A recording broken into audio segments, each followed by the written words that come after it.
Bu bir yalan, bu bir ceza, bu bir talan gönlüm, bu bir veda.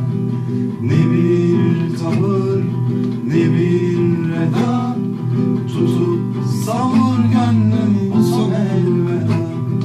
Hatırlarım, hiç gidemem de içine.